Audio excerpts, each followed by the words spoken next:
Hi friends, তো আমি আবার একটা ছোট্ট মিনি ব্লগ নিয়ে চলে এলাম তোমাদের কাছে। তো আমি সোনালি। সেদিনকে পিকনিক, আমাদের পাড়া থেকে পিকনিক যাওয়ার জন্য আমি সকাল সকাল 4টের সময় ঘুম থেকে উঠে গেছি। দেখো, এবার আমি তাড়াতাড়ি করে দাঁতটা মেজে নিলাম। তো বারবার করে বন্ধুরা ফোন করছে, তো আমি শুনে তাড়াতাড়ি করে সব কিছু করছি। তো দাঁত মাজা হয়ে গেছে, দেখো আমার স্নানও হয়ে গেছে, আমি রেডি হয়ে গেছি স্নান করে। তো এবার আমি চা করে নেব। তো চা, বরমশাইয়ের আমি চা খেতে বসে গেলাম। দেখো আমার চা হয়ে গেছে। এবার চা খাওয়া রেডি হয়ে গেছে। বরমশাই তো যাবে না, ওর কাজ ছিল, তো আমি একাই গিয়েছিলাম বন্ধুদের সাথে। তো দেখো আমি রেডি হয়ে গেছি, কেমন লাগছে দেখো আমাকে। আর বরমশাই বললো একটু দাঁড়াও, আমি তোমাকে বাসের কাছে পৌঁছে দেবো। তো আমি ওই জন্য ওর গাড়ি করে গেলাম, তো আমাকে পৌঁছাতে গেল। তো আমি বাসের কাছে পৌঁছে গেছি, আমার বন্ধুরা সবাই মোটামুটি বাসের মধ্যে উঠে গেছে। তো আমার 4 নম্বর বাস ছিল, তো আমি তাড়াতাড়ি করে উঠে গেলাম। 10টা বাস এসেছিলো, তো আমার 4 নম্বর বাসে আমি উঠে গেলাম। তো বাসের মধ্যে অনেকে গান করছে, অনেকে নাচ করছে, আমি একটু ভিডিও বানিয়ে ফেললাম জানলার সামনে বসে। তো জানলার সামনে বসার সময় তখন দেখলাম যে একটা মাছের আড়ত পড়েছে, তো আমি ওই জন্যে ক্যামেরায় বন্দি করে ফেললাম মাছের আড়তটা। তো যেতে যেতে প্রাকৃতিক দৃশ্যগুলো আমি তুলে ফেললাম। দেখো ঘন কুয়াশার মধ্যে কত সুন্দর লাগছে, কুয়াশা ঢাকা প্রাকৃতিকের দৃশ্যগুলো খুবই ভালো লাগছে। তো ওই জন্য আমি ক্যামেরায় বন্দি করি। তার মাঝখানে আমি একটা ইট ভাটার দেখতে পেলাম, সেটাও আমি বন্দি করলাম ক্যামেরায়।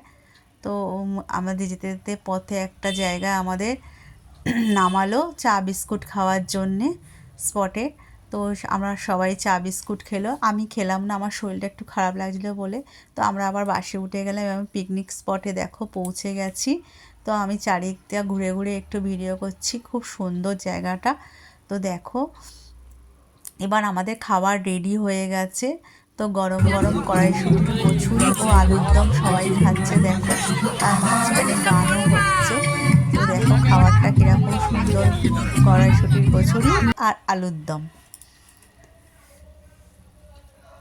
তো খাওয়া দাওয়ার পরে আমরা একটু ভিডিও বানালাম। তো একজন দেখছি খুব সুন্দর গান করছে, আমি তাই জন্য একটু ভিডিও করতে চলে গেলাম।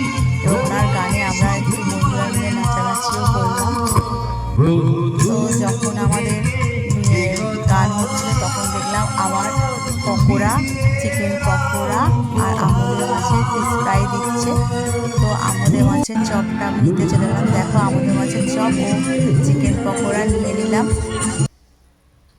তো আমরা নেওয়ার পরে আমরা একটুখানি ঘুরতে চলে গেলাম গঙ্গার ঘাটের দিকে। তো লঞ্চে করে আমরা ওপারে যাব বলে, ওপারের সন্দেশখালিতে আমরা যাব বলে লঞ্চ ভাড়া করে সব বন্ধুরা উঠে পড়লাম। এবং সবাই যে যার মতন লঞ্চে উঠে সবাই যে যার মতন ফটো তুলছে, কেউ ভিডিও করছে। তো আমরাও একটু ছবি টবি তুললাম। আমি আবার একটু সানগ্লাস পরে একটু স্টাইল করছিলাম দেখো। তো আমরা ওই পারে গেলাম, ওই পার থেকে আমরা আর নামিনি, আবার ওই পার থেকে আমরা রিটার্ন এদিকে এসে আমরা সবাই একটু ফল, আখের রস সব খেলাম।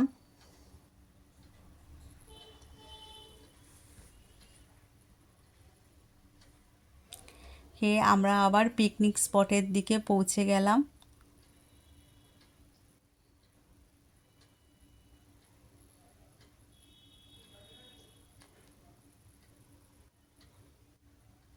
তো আমরা যখন পিকনিক স্পটে পৌঁছালাম তখন দেখি ফার্স্ট ব্যাচ বসে গেছে, তো সবাই খাচ্ছে। আমরা ফার্স্ট ব্যাচে বসিনি, আমরা দাঁড়িয়ে দেখছিলাম।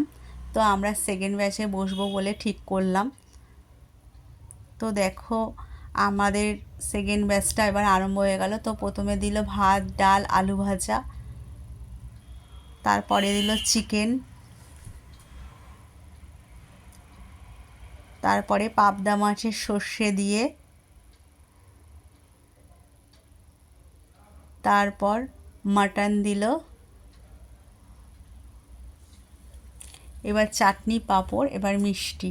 খাওয়াগুলো খুব অসাধারণ সুন্দর ছিল, খুব ভালো ছিল। তো আমার খাওয়া দাওয়া রেডি হয়ে গেলে এবার আমাদের বাসে ওঠার জন্য তৈরি হয়ে গেলাম।